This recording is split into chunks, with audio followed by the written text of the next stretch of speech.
সম্মানিত সাংবাদিক বন্ধুগণ, আসসালামু আলাইকুম ওয়া রাহমাতুল্লাহি ওয়া বারাকাতুহু। আমরা আল্লাহর কাছে শুকরিয়া আদায় করছি যে আমাদের পূর্ব নির্ধারিত শিডিউল অনুযায়ী মাননীয় প্রধান উপদেষ্টার সঙ্গে বাংলাদেশ জামাত ইসলামীর সম্মানিত নেতৃবৃন্দের বৈঠক সৌহার্দ্যপূর্ণ পরিবেশে আমাদের প্রতিনিধি দলের নেতৃত্ব দিয়েছেন বাংলাদেশ জামাত ইসলামীর সম্মানিত নায়েবে আমির সাবেক সংসদ সদস্য সৈয়দ আব্দুল্লাহ মোহাম্মদ তাহের। আমাদের প্রতিনিধি দলে আরো সংযুক্ত ছিলেন, আমরা দেখতে পাচ্ছেন আমার বাদিকে মৌলানা এটিএম মাসুম, সহকারী সেক্রেটারি জেনারেল, আছেন আরো একজন সম্মানিত সহকারী সেক্রেটারি জেনারেল মৌলানা রফিকুল ইসলাম খান। তো আমরা আপনাদের কাছে বিনয়ের সাথে অনুরোধ করছি, আপনারা অনেকে জানেন আমাদের এই ডেলিগেশনের সম্মানিত নেতা ডক্টর সৈয়দ আব্দুল্লাহ মোহাম্মদ তাহের কিছুটা সাময়িক অসুস্থতা অবস্থায়ও আমাদের আজকে ডেলিগেশনের নেতৃত্ব দিয়েছেন। এজন্য উনি কথা বলবেন ধীরে এবং আপনাদের সহযোগিতা আমরা কামনা করি।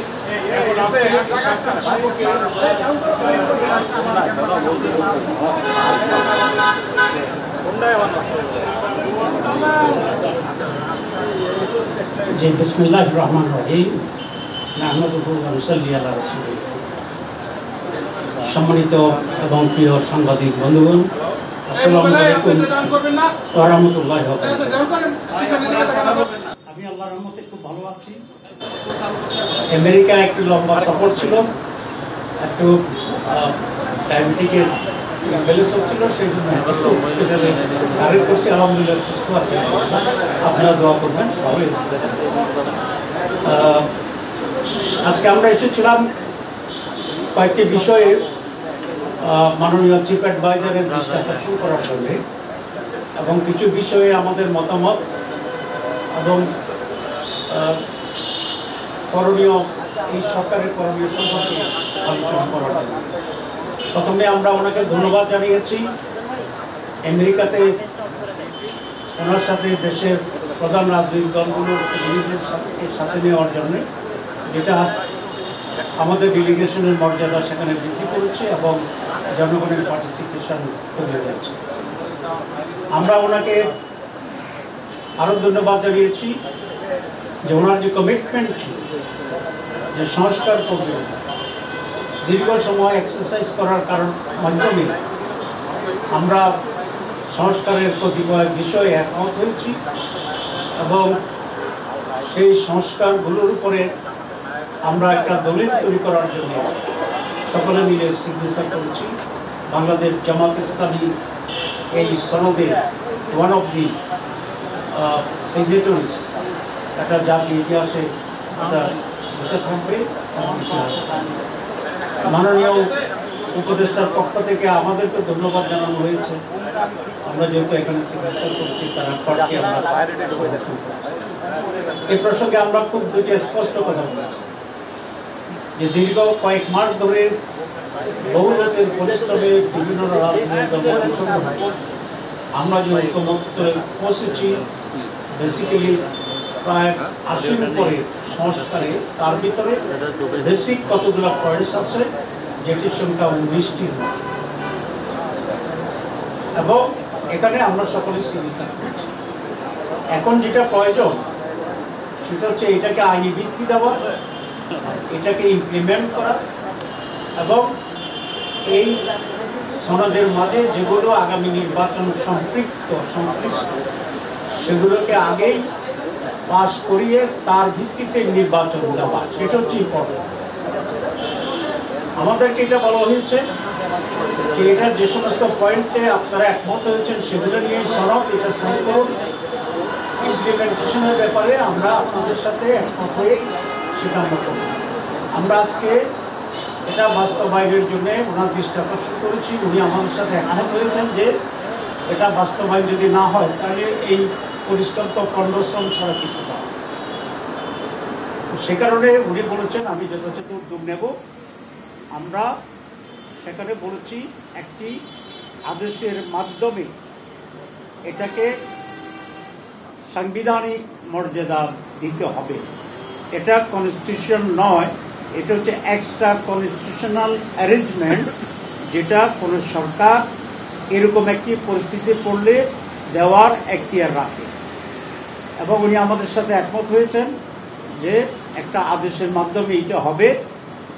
কারো কারো কাছে এটা কেউ বলছেন অধ্যাদেশ দেওয়ার জন্য। অধ্যাদেশ খুব দুর্বল, অধ্যাদেশে এগুলার সাংবিধানিক মর্যাদায় যাওয়ার মতো স্ট্রেংথ অধ্যাদেশে নেই। কিন্তু আদেশ ইজ ইকুইভ্যালেন্ট টু সাংবিধানিক পরিবর্তন, পাওয়ার এবং অথরিটির দিক থেকে। ইতিমধ্যে অনেক এক্সপার্ট কমিটি, ঐকমত্য কমিশন তৈরি করেছে, তারা বৈঠক করেছে। আমরা আমাদের এক্সপার্ট কমিটির সাথে বসেছি। আমাদের এক্সপার্ট কমিটি আবার ঐকমত্য কমিশনের এক্সপার্ট কমিটির সাথে বসছে। এখনও সেই বসা অব্যাহত আছে এবং সকলেই এই পরামর্শই দিয়েছেন যে একটি আদেশের মাধ্যমেই এটাকে বৈধতা দিতে হবে, আর সেই আদেশের উপরেই গণভোট হবে। আমরা এটা ক্লিয়ারলি বলে আসছি। উনি আমাদের কথায় কনভিন্সড হয়েছেন বলে আমাদের মনে হয়। আমরা আশা করছি সেদিকে যাব। 2 নম্বর, আমরা গণভোটের ব্যাপারে বলেছি। আপনারা জানেন গণভোটের ব্যাপারে বিএনপি কোনোভাবে রাজি হচ্ছিল না প্রথম দিকে। আমরা এটা জোর দিয়েছিলাম, কিন্তু শেষ পর্যন্ত বিএনপি গণভোটে রাজি হয়েছে। আমরা বিএনপিকে ধন্যবাদ জানাই। এখন তারপরেও তারা একটা জটিলতা তৈরি করার চেষ্টা করছে। সেটা হচ্ছে গণভোট এবং জাতীয় নির্বাচন একদিনই হতে হবে। দুটো একেবারে আলাদা জিনিস। একটা হচ্ছে জাতীয় নির্বাচনে জনপ্রতিনিধিরা নির্বাচিত হয়ে দেশে কারা সরকার চালাবে সেটা সিদ্ধান্ত হবে। আর গণভোট হচ্ছে আমাদের কতগুলো রিফর্মস, সংস্কার, যেগুলো কিভাবে সরকার পরিচালনা হবে, কিভাবে নির্বাচন সুষ্ঠু হবে, কিভাবে প্রধানমন্ত্রীর ক্ষমতা থাকবে, এসব মৌলিক বিষয়। এটার সাথে এটার কোনো রিলেশন নেই। সেই জন্য আমরা বলেছি গণভোটের মাধ্যমে রিফর্মস কমিটি আলাদাভাবে এটাকে পাশ করতে হবে। জনগণ যদি চায় রেফারেন্ডামে, জনগণ যদি হ্যাঁ বলে পাশ হয়ে গেল, জনগণ যদি না বলে পাশ হবে না, কারণ এটা জনগণই সর্বোচ্চ ক্ষমতার মালিক। আর যদি জনগণ হ্যাঁ বলে তাহলে সেটার ভিত্তিতেই নির্বাচনের সাথে সম্পৃক্ততা আছে। যেমন আপার হাউস, তো আপার হাউস ইলেকশন হবে। এখন যারা বলছেন একসাথে হবে, তাহলে আপার হাউস ইলেকশন কখন হবে? এটা যদি পাস হয়ে যায় সে একটা জটিলতা। তারা বলছেন যে লোয়ার হাউসে যে ভোট হবে সেই ভোটকে আমরা গণে আপার হাউসের লোক মানাবো। তো আপার হাউসে তো ভোটে হইল না, আপনি এক ভোট দিয়ে আরেকটা স্টেজে আপনি কীভাবে করবেন? এটা আইনগত বৈধ নয়। কেউ যদি এটা চ্যালেঞ্জ করে এটা বাতিল হয়ে যাবে। এটা হচ্ছে আপনার বাচ্চা হওয়ার আগেই নাম রেখে দেওয়ার অবস্থা। ছেলের নামে আপনি জানেন না, ঠিক আছে? তো ততক্ষণ পর্যন্ত তো আপনার আপার হাউস হইলই না ভোট পর্যন্ত, তো আপনি কাকে ভোট দিবেন আপার হাউস? তো সেই জন্য এগুলো একটা, আবার যেহেতু তারা গণভোট চায় নাই, জনগণের চাপে সেন্টিমেন্ট দেখে তারা রাজি হয়েছে, কিন্তু প্যাঁচ একটা লাগাই রাখছে। আবার আমরা বলে আসছি যে কোনো প্যাঁচ ট্যাঁচ এখানে আমরা বুঝি না। সহজ সরলভাবে গণভোট আগে হইতে হবে, আলাদা বিষয়। এটা যদি হ্যাঁ হয় এর ভিত্তিতে নির্বাচন, এটা যদি না হয় এটা মাইনাস করে নির্বাচন। খুব সোজা জিনিস। এখন প্রশ্ন তুলেছে তারা যে সময় আছে কিনা। সময় আছে। আপনারা জানেন 2টা গণভোট হয়েছে বাংলাদেশে, 3টা হয়েছে। এর মধ্যে একটা হয়েছে 21 দিনের ব্যবধানে, একটা হচ্ছে 70 দিনের ব্যবধানে। আমরা বলেছি নভেম্বরের লাস্টে গণভোট করেন, প্রায় 1 মাসের বেশি সময় আছে। তারপরে আরও 2.5 মাস থাকবে জাতীয় নির্বাচনের জন্য। সুতরাং এখানে সময়ের কোনো সমস্যা না। প্রশ্ন তোলা হয়েছে অনেক খরচ হবে না, অনেক খরচ হবে না। কারণ আমরা যে বাক্স কিনব 2টা নির্বাচনের জন্য কিনব, আমরা যে মেশিনারিজ কিনব সব 2টার জন্য কিনব। এখানে শুধু কালি, ছোট একটা কাগজ আর যাতায়াত ভাড়া, এই কয়েকটি হবে। তো জাতীয় স্বার্থের জন্য যেভাবে কোটি কোটি টাকা আমরা নির্বাচন করি, কেউ যদি এটা বলে যে নির্বাচন দরকার নাই কারণ এখানে প্রায় 1000 কোটি টাকা খরচ হয়, তো এটা কি যুক্তিগ্রাহ্য হবে? হবে না। তো দেশের কল্যাণের জন্যে কিছু টাকা খরচ করে একটি সুষ্ঠুতার সাথে যদি আমরা জাতীয় নির্বাচনে যেতে পারি তাহলে এটা সবচেয়ে উত্তম। মানুষ বুঝলো যে সে কৃষির উপর ভোট দিচ্ছে, কোনটা কোনটা রিফর্মস হলো, কোনটা হলো না। এই জন্য 3 নম্বর প্রশ্ন জটিলতা তৈরি করছে যে নোট পয়েন্টস অফ ডিসেন্ট, যেটা নোট অফ ডিসেন্স। তো নোট অফ ডিসেন্স বা পয়েন্ট অফ ডিসেন্স যেটা আছে, এটা রেফারেন্ডার কোনো সাবজেক্ট হতে পারে না। যেমন আমরা 31টি দল আলোচনা করেছি, 29টি আমরা একমত হয়েছি, সেটাই তো সিদ্ধান্ত হয়েছে। 2 দল বলছে আমরা মানি না, তার সিদ্ধান্ত তো হয়েছে একটা, আপনার সিদ্ধান্তের সাথে দ্বিমত, এটাই তো নোট অফ ডিসেন্ট। তো যেটার সিদ্ধান্ত এটার উপরে রেফারেন্ডাম হবে। একটা দল মানি না, 2টা দল মানি না, এটার উপর তো রেফারেন্ডাম হতে পারে না। তাহলে 31টা দলের 31টা নোট অফ ডিসেন্ট আছে, তো সেগুলো কি ওইভাবে হবে? সেটা হইতে পারে না। এগুলো একটা জটিলতা তৈরির একটা প্রক্রিয়া। আমরা খুব সহজ সরলভাবে যেটা সঠিক সেভাবে আমরা অগ্রসর হতে চাচ্ছি, কারণ আমরা চাই এই জাতি আজকে যে পরিস্থিতি এবং অবস্থা তৈরি করছে, এখানে একটি ঐক্যমতের ভিত্তিতে একটি সুষ্ঠু, নিরপেক্ষ, সকলের অংশগ্রহণমূলক, জনগণের অংশগ্রহণমূলক একটা নির্বাচন আমাদের জন্য জরুরি, দেশকে স্থিতিশীল করার জন্য। এই জন্য কোনো ধরনের জটিলতা তৈরি না করে আমরা সবাই মিলে যেন ফেব্রুয়ারিতে একটা আনন্দময় নির্বাচনে যেতে পারি, সেইভাবে আচরণের জন্যই আমি সকল রাজনৈতিক দলের প্রতি আমি আহ্বান জানাচ্ছি। আমরা 3 নম্বর যে অংশটি আমরা বলেছি সেটা হচ্ছে, আপনারা জানেন ইলেকশন কমিশনে, সচিবালয়ে, পুলিশ প্রশাসনে আজকে সেখানে প্রায় 70-80% অফিসারেই একটি দলের আনুগত্য করছে, তাদের মাধ্যমে এটা হচ্ছে। আমরা গেলে তারা বলে যে প্রচণ্ড চাপ। তো চাপ কোত্থেকে? একটি দল থেকে আসছে তারা বলেছে, এবং পুলিশে একই অবস্থা আছে। তারপরে আপনার আজকে আমি বলেছিলাম যে আমাদের যে প্রসিকিউটর যারা হয় ওখানে পিপিএফ 80% হচ্ছে একটি বিশেষ দলের। অবশ্য ওনাদের কেউ বলেছেন যে না, এটা 80 না 65, তো 65ও যদি হয় তাহলে তো অনেক বেশি হয়ে গেল। একটা দল 65 আর বাংলাদেশ 35, সারা বাংলাদেশ। তো এই যে ইমব্যালেন্সটা হয়ে আছে, আমরা বলেছি আপনি কেয়ারটেকার গভর্নমেন্টের মতো আছেন, নিরপেক্ষ সরকার, আপনি এটাকে লেভেল প্লেইং ফিল্ড করেন, সকলের জন্য সমতল ভূমি তৈরি করেন, এবং নির্বাচনের আগে আপনি যেখানে যেখানে রদবদল করা দরকার আপনি রদবদল করেন। এবং সেক্ষেত্রে উনি আমাদেরকে বলেছে উনি নিজে তত্ত্বাবধান করবেন এবং লটারি সিস্টেমে উনি পোস্টিং ঠিক করবেন। তো আমরা বলেছি আমাদের কোনো আপত্তি নেই, আপনি লটারি টানেন দেন, তবে লটারির পিছনে যেন কোনো একটা ভূত সেখানে দাঁড়িয়ে না থাকে, এটা দেখতে হবে। ঠিক আছে?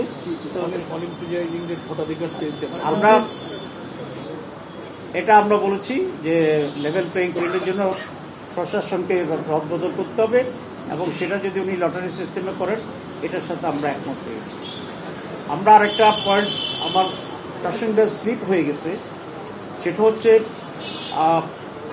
এই যে রিফর্মস হচ্ছে এটার যে ডিক্লারেশনটা, এই ডিক্লারেশনটা বা আদেশটা কে দিবে, এই নিয়ে একটা প্রশ্ন এখানে উঠেছে। আমরা বলে আসছি যদি আইনে কাভার করে এবং আইনগতভাবে যদি কোনো ব্যত্যয় না ঘটে, তাহলে আমরা চাই চিফ অ্যাডভাইজার এই আদেশটি দিবেন, প্রেসিডেন্ট এটা দিবেন না। কারণ এই প্রেসিডেন্ট তো কাদের প্রোডাক্ট, এটা আপনারা জানেন, ব্যাখ্যা করতে চাই।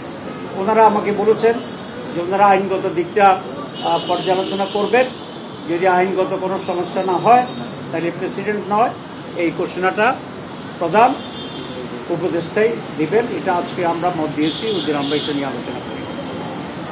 এরপরে যেটা আমরা বলেছি সেটা হচ্ছে বিভিন্ন জায়গায় আইন শৃঙ্খলা পরিস্থিতির অবনতি ঘটছে, এবং কবিরহাট নামে নোয়াখালী একটা জায়গা আপনারা দেখেছেন, 2 দিন আগে ছাত্র শিবিরের একটা মিটিং হয়েছিল, সেখানে বিএনপির লোকেরা প্রকাশ্যে হামলা করেছে, আপনারা কাভার করেছেন, জাতীয় দৈনিকে আসছে, আপনাদেরকে ধন্যবাদ জানাই।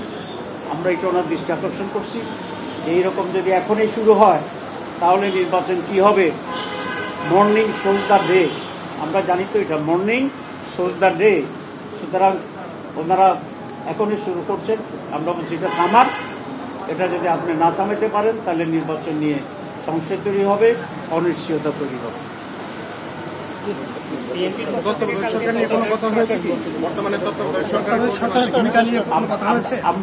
আমরা আরেকটি ডিসচার্জ করছে। আপনারা জানেন যারা পোলিং অফিসার এবং প্রিসাইডিং অফিসার যারা আছে, আনসার বাহিনীর আছে, তারা ভোট দিতে পারে না। এর সংখ্যা প্রায় লক্ষ লক্ষ। আমরা আজকে বলেছি যে প্রবাসীদের ভোটের ব্যবস্থা করছে গভর্নমেন্ট, সুতরাং তাদের ভোটের ব্যবস্থা করাটাও এটা জরুরি। ওনারা খুবই খুশি হয়েছে এটাতে, যে বলছে যে না, এটা ইম্পর্টেন্ট পয়েন্ট, তারা সেখানে আলোচনা করবে। তত্ত্বাবধায়ক সরকারের বিষয়ে আমরা আলোচনা করিনি দুটি কারণে। এক, তত্ত্বাবধায়ক সরকারটা ব্যাপারে এখনও সুপ্রিম কোর্টের শুনানি হচ্ছে, সুতরাং সুপ্রিম কোর্টের যেহেতু এটা প্রিজুডিস, আমরা সুপ্রিম কোর্টের রায়ের অপেক্ষায় আছি। সুপ্রিম যে রায় দেয় সেই লাইনে আমরা তখন কেয়ারটেকার ইস্যুটা আমরা সেখানে আলোচনায় আনব। কারণ এখনই যদি আমরা করি তাহলে এটি ইনমেচিউরড হবে এবং সেটার যথার্থতা নাও হতে পারে। আমরা মনে করি এই গভর্নমেন্ট এখন যে ইন্টারিম আছে তারা এখন ইন্টারিম থাকবে। যদি কোনো ব্যত্যয় না হয় সুপ্রিম কোর্টের অর্ডারে, তাহলে এই সরকারেই কেয়ারটেকার সরকারের ভূমিকা পালন করবেন, এটা আমরা আশা করি, এবং সেই হিসাবে তারা যথার্থ ভূমিকা সেখানে অবশ্যই। প্রধানমন্ত্রী আমাদের বক্তব্য খুবই শুনেছেন। আমাদের ধারণা যে আমাদের যুক্তি উনি আমাদের যুক্তিকে বিরোধ দিচ্ছেন বলে আমি মনে করি। এর আগে আপনি একটি মানববন্ধনে আমরা সরকারের যারা উপদেষ্টা আছে তাদের ব্যাপারে বলেছি, সকলের ব্যাপারে নয়।